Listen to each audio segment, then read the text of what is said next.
enquête. Bonsoir Guy Delisle et Christophe André. On est ravis de vous recevoir à l'occasion de la sortie du Triomphe, d'ailleurs, en librairie de cette BD de Guy Delisle. D'après votre expérience, vous n'avez pas les mêmes lunettes. Qu'est-ce qui s'est passé, Christophe André? Vous n'êtes plus vous-même? Pas les mêmes lunettes. Et je vais... Voilà, c'est graphiquement, parce que ça me... C'est mieux rond. Moi, oui, c'était plus facile à dessiner pour moi. Oui, elles sont plus jolies comme ça, mais c'est vrai qu'à l'époque, voilà, c'était assez différent. Des petites montures rondes comme les lunettes de Fujita. On vous retrouve tous les deux dans un instant, après votre portrait réalisé à tous les deux par Marc-Antoine de Porrette. En tapant Christophe André sur Internet, on vous découvre cadre, médecin, comptable, spécialiste du climat, économiste, de nombreux homonymes dont un psychiatre que nous avons même reçu ici à 28 minutes l'année dernière. Vous, c'est plutôt l'humanitaire. Après Sup de Corinthe et Sciences Po Grenoble, vous vous engagez avec Médecins sans frontières, où vous passez une grande partie de votre carrière. Pourtant, lors de votre première mission dans le Caucase en 1997, tout ne se passe pas comme prévu. Vous êtes kidnappé par des Tchétchènes, menotté à un radiateur, vos geôliers exigent $1 million contre votre libération. Avec 100 jours de plus et 15 kilos en moins, vous vous évadez. C'est ce récit qui prend vie aujourd'hui sous votre trait, Guy Delisle. Une immersion en 428 pages dans laquelle le temps s'écoule avec lenteur. Vous traduisez la répétition des jours identiques, la claustrophobie qui étouffe à travers des cases devenues trop étroites pour autant de solitude. Pour résister, Christophe André, il ne vous reste que l'imagination. Passionné d'histoire militaire, vous rejouez vos batailles préférées et vous attachez à des plaisirs simples, comme toucher le mur du fond ou savourer une gousse d'ail. Une expérience sourde et intense, Guy Delisle, vous quittez ici le récit autobiographique pour vous installer dans la tête d'un autre. Ça a tout changé, c'est quelque chose, une expérience assez forte. Après Shenzhen, les chroniques birmanes ou plus récemment le guide du mauvais père, sur votre blog, on peut observer les avancées lors de la conception de cet album qui aura pris pas moins de 15 ans. On y découvre aussi votre déception quand Hollywood annule l'adaptation de Pyongyang avec Steve Carell dans votre rôle. Si S'enfuir est un jour porté à l'écran, Guy Delisle, qui imagineriez-vous pour interpréter Christophe André? Alors? Qui jouerait dans le rôle de Christophe André? Je sais pas. Peut-être que Christophe André a une idée? Non, aucune. Non, je sais pas, Roberto Benigni, François Berléand. Je ne crois pas que ça passerait très bien en film, en fait. En bande dessinée, ça passe... Si c'est Steve McQueen, qui a l'habitude des projets radicaux, oui, ça pourrait. mais il n'est pas disponible, on m'a dit. C'était un pari formel pour vous, Guy Delisle, de ne jamais sortir de la case dans laquelle était enfermé l'otage.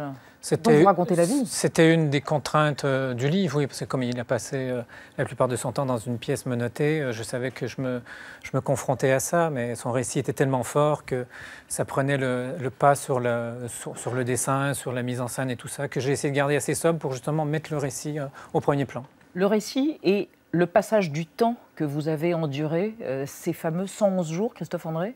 Oui, en plus c'est du temps qui n'est pas linéaire, c'est du temps qu'il faut organiser dans sa tête parce qu'au départ, vous vous attendez à être libéré très vite, sous 48 heures, une semaine, et puis rien ne se passe. Donc il faut faire l'exercice de convaincre son cerveau que voilà, ça ne va pas être une semaine, ça va être beaucoup plus. Donc on lui dit ça va être un mois. Et puis à ce moment-là, on peut se ressourcer parce qu'effectivement, quand au bout d'une semaine, il ne se passe rien, vous désespérez.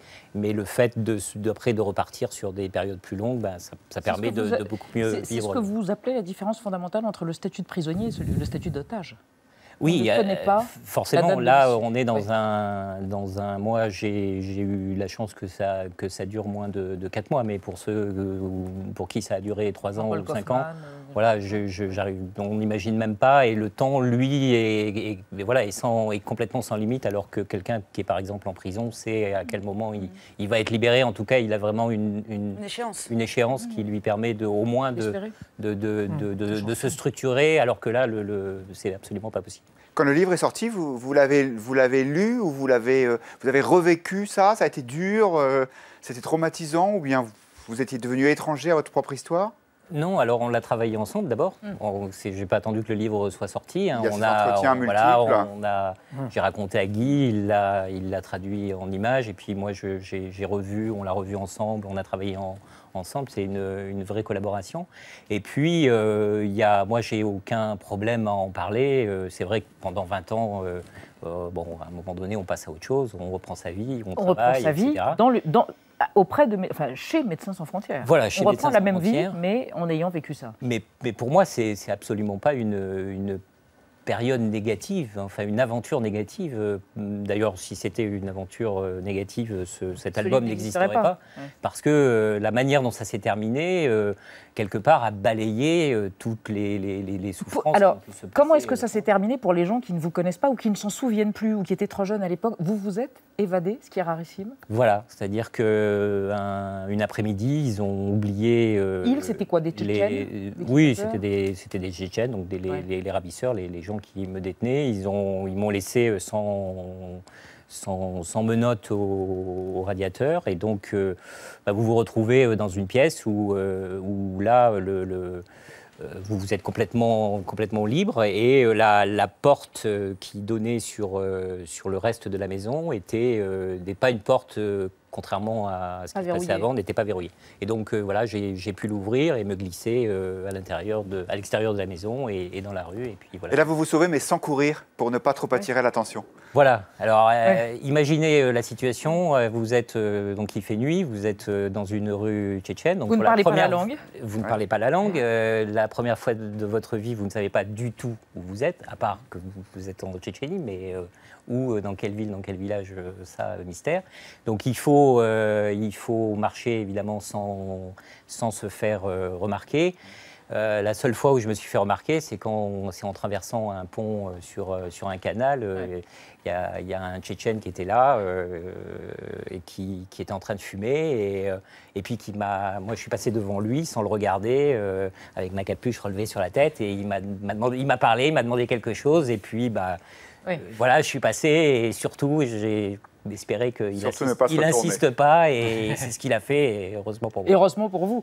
Nadia, vous vous demandiez comment on fait pour ne pas devenir complètement fou dingue en captivité. Oui, parce que le 9 juillet, ça fait une semaine que vous êtes enfermé et Guy Delisle vous fait dire il faut qu'il se dépêche de me sortir de là encore une autre semaine et je vais devenir fou. Et pourtant, vous tiendrez 16 semaines sans devenir dingue, alors qu'on sait qu'il y a d'ex-otages qui racontent qu'ils ont vécu des épisodes de psychose au moment de leur détention. Quelle stratégie on développe pour ne pas devenir complètement fou et tenir psychologiquement? Comment on fait? Alors là, je ne sais pas si c'est la meilleure stratégie. En tout cas, moi, c'est celle qui m'a convenu. C'est d'essayer surtout de chasser tout ce qu'il pouvait y avoir de pensées négatives. Donc ça, il faut les évacuer. Alors ça veut dire que malheureusement, dès que vous commencez à penser à vos proches, heureusement à l'époque, j'avais pas d'enfants, mais à mes parents, à ma famille, on essaye de chasser tout ça. De chasser tout ça, de le maintenir à l'écart et de se concentrer sur, quelque part, la seule réalité qui peut vous habiter, c'est d'essayer de faire quelque chose par vous-même et de vous barrer tout seul. Mais vous, Guy Delisle, ça vous a pas un peu tapé sur le système aussi, cette histoire? Parce que vous en faites 430 pages, vous mettez 15 ans, et pourtant, il se passe presque rien dans le bouquin. C'est pas devenu obsessionnel. Et vous êtes vous-même enfermé. Vous êtes dans un carcan, oui, mais vous êtes auto-administré, qui est le pari formel en question. Voilà, mais ça, c'était comme ça. Mais moi, quand j'écoute Christophe, ça me fait comme à l'époque, quand on s'est croisés il y a 15 ans. En fait, je bois ses paroles et je trouve ça fascinant de voir comment il arrivait à gérer la situation. Et les kidnappés, on s'imagine un peu ce que c'est, mais quand ils rentrent, ça se termine en 3-4 phrases et c'est terminé. Là, j'avais quelqu'un qui pouvait m'expliquer dans le détail justement comment on tient psychologiquement. Et ça me fascinait, le fait de pouvoir filtrer ses pensées, de dire bon, ça c'est la famille, j'y pense pas, il faut que j'essaie de m'évader dans autre chose. Ça, je dis waouh, c'est extraordinaire. Et je me suis dit, à l'époque, on s'est rencontrés, je dis il faut qu'on fasse une bande dessinée avec ça, absolument. Et vous, qui avez l'habitude de faire des récits partiellement ou plutôt autobiographiques, le fait de vous glisser, d'épouser absolument la psychologie, la spiritualité, le mental, l'intériorité de Christophe André, ça a été compliqué ou une libération? En fait, je savais qu'en bande dessinée, c'était possible de le faire, en fait, parce que c'est une lecture où on tourne les pages, donc le rythme est donné par le lecteur, mais je ne voulais pas qu'il s'en tire aussi facilement. C'est pour ça que c'est une grosse pagination et que je voulais que le lecteur, pas Christophe André. Oui. Non, mais qui revive, donc c'est une immersion. Je voulais que le lecteur revive au plus près, parce que dans d'autres bandes dessinées, quand je voyage, j'amène le lecteur à côté de moi. Mais là, je voulais que le lecteur soit dans sa tête, qu'il vive ce que lui a vécu et qu'en tournant les pages, il ne s'en sorte pas aussi facilement, qu'il soit toujours aussi coincé et qu'on sente le temps passer. Tu parlais tout à l'heure de la première journée, la première semaine. Je ne voulais pas écrire la semaine suivante, 2 points, et là, on le voit, la barbe un peu poussée. Le temps pèse. Je voulais que chaque jour passe, qu'on le sente passer. On peut dire un mot quand même de la rançon qui avait été demandée et qui vous a ulcéré $1 million. Qu'est-ce qui vous a ulcéré? Que votre vie soit évaluée à ce prix-là? Il y avait un problème d'honneur?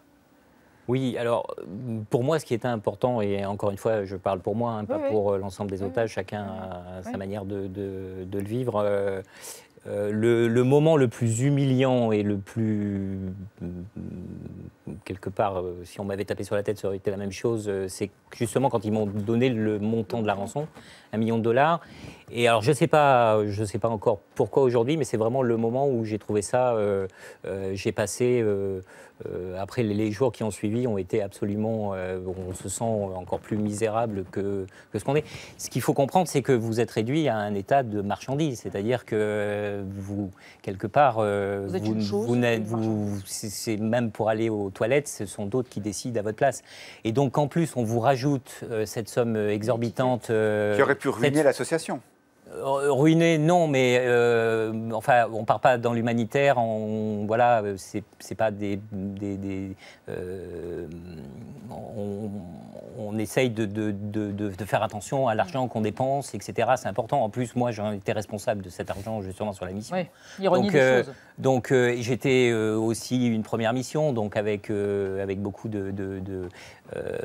d'idées géniales sur l'humanitaire, et le fait même que voilà, on puisse coûter autant d'argent, on surrajoute à de l'humiliation qui est déjà bien présente. S'enfuir. La vie de Christophe André, la captivité de Christophe André, revisitée magnifiquement par Guy Delisle. Merci à tous les deux d'être venus sur le plateau de 28 minutes. Merci encore.